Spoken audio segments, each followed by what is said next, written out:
The cops were halfway up our driveway when my wife, still in pajama pants, lifted her badge with the kind of quiet authority that made grown men rethink their choices. One of the officers hesitated mid-step, his partner's hand hovering uncertainly near his belt, and then there was Janet. The HOA Karen's jaw fell open so wide you'd think she'd swallowed a bug. "I'm going to need you to explain why you're trespassing on federal property," Dana said coolly, her voice like ice slicing through the morning air. Janet stumbled a step backward, her pastel cardigan fluttering like a surrender flag. Her voice dropped to a tremble. Oh no, my name's Brian Teller. I'm a mechanical engineer who lives for quiet weekends, slow-smoked BBQ, and over-engineered gadgets no one actually needs. 3 years ago, Dana and I bought what we thought was our forever home on Cypress Grove Lane. Big yard. No HOA. Close enough to civilization for groceries, but far enough from neighbor drama. It was perfect. Or at least, that's what we believed when we signed the papers. Then came Janet Dreibach. A one-woman storm in khakis and cardigans. She ran the Cypress Grove HOA like a tyrant in a floral scarf. The catch? Our property wasn't part of the HOA. It hadn't been for 2 decades, thanks to the original owner who fought tooth and nail to keep it independent. The welcome packet she left us said otherwise. Property records were ironclad. Our deed was crystal clear. None of it mattered to Janet. She saw us as a threat to her community vision. At first, her antics were just dinner table jokes. She showed up with a welcome packet no one asked for, complete with mandatory lawn rules, a list of approved mailbox colors, and, no joke, a VHS tape of a community orientation video from 1998. Dana and I dug out an old VCR from a garage sale just to watch it. It was the kind of production that sits somewhere between a high school media class project and a hostage tape. But her friendly warnings were the beginning. Little notes on our door, written in purple gel pen on self-printed HOA letterhead. Apparently our mailbox wasn't approved HOA beige. Our fire pit counted as forward. Aggression. And my wife's unmarked government vehicle was suspicious activity. Dana laughed so hard at that. Once she nearly snorted coffee. We ignored it all politely. I'd wave when she marched down the street with her clipboard. Dana would smile sweetly and shut the door mid-speech whenever Janet started one of her rehearsed community standard rants. We figured she'd get bored eventually. She didn't. That's when Janet turned up the heat. She began sliding fake HOA fines under our door. Official-looking invoices with made-up penalties. $50 for excessive. Dandelions. $75 for non-approved bird. Feeders. $200 for aggressively. Non-neutral paint colors, which apparently referred to our hunter green front door, a color that had been there since long before we moved. In our shredder lived by the front door after that. Then came the voicemails. Every Saturday at 7 a.m. sharp, Janet's voice would rattle through the machine, warning us of emergency HOA meetings we were required to attend. She listed imaginary fines stacking up daily and threatened legal action. She claimed our bird feeders were encouraging a potential avian uprising and said our garden gnomes were cultish and scaring young families. I tried being civil once. I caught her on one of her morning power walks. Politely explained we weren't part of the HOA, showed her the property records, and even offered to grab coffee to settle this like adults. She responded by snapping a photo of my license plate and mumbling about vehicle standard violations. And then came the day everything blew up. I'd taken a week off work to build a 12x10 backyard shed. Simple structure. All permits pulled, fully up to code, even painted it a neutral color. Dana was already daydreaming about organizing her power tools. I was halfway through framing when Janet appeared at the gate, her face an impressive shade of plum. She started yelling about unauthorized housing development and calling in the big guns. I figured she meant her cousin who'd gotten an online law degree. I was wrong. The police rolled up on a quiet Tuesday morning, 2 patrol cars in formation.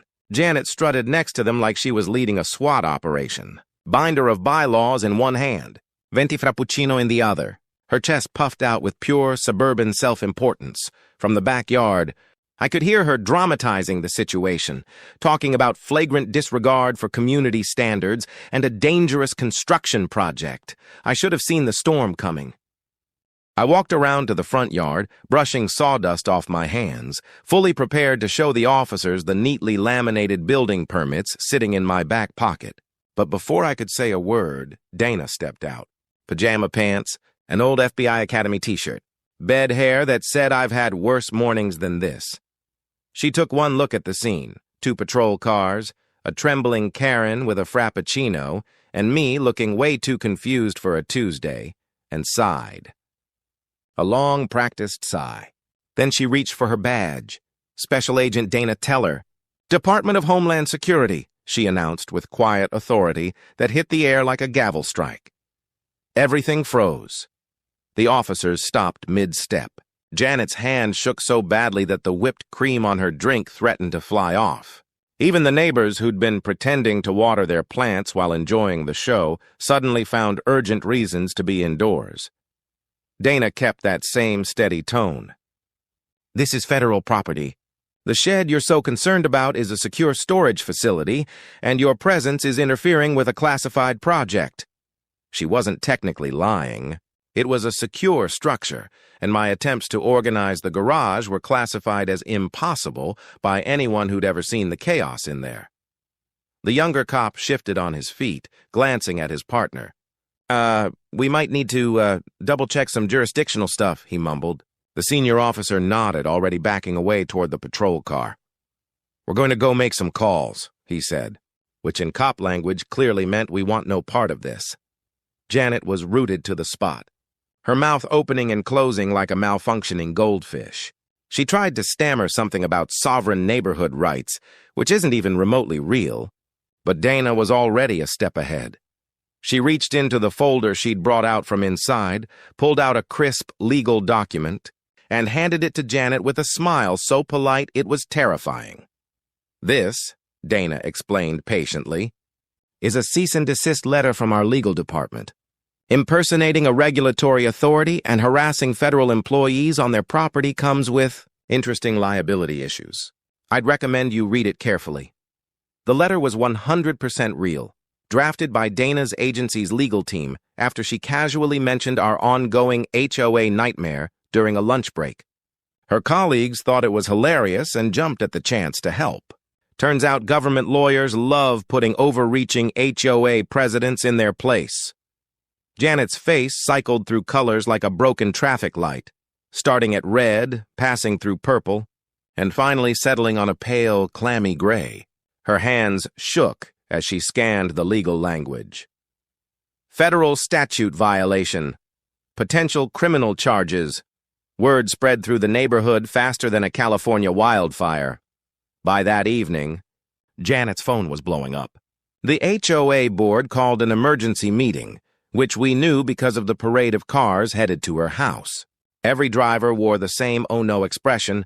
Our neighbor Tom, HOA treasurer and certified Janet hater, filled us in later. The meeting was brutal. The board's actual lawyer, a real one this time, not Janet's cousin, explained in excruciating detail how her actions exposed the HOA to serious legal and financial risks. False reports, harassment, impersonating government officials, all lawsuit landmines. The vote was unanimous. Janet was suspended from her position. Though, as Tom put it, the word temporary is doing some heavy lifting here. She was required to write formal apologies to us, the police department, and every single homeowner she'd falsely fined. The HOA's insurance company was especially focused on that last part. But Dana wasn't done. At the next community event, a summer barbecue at the park, she delivered a presentation titled Know Your Boundaries, HOA versus Federal Sovereignty. She made it mandatory for board members, but everyone was invited. She even handed out mini pocket constitutions and bookmarks with key property law statutes. Janet, seated in the back near the potato salad, looked like she wanted to disappear.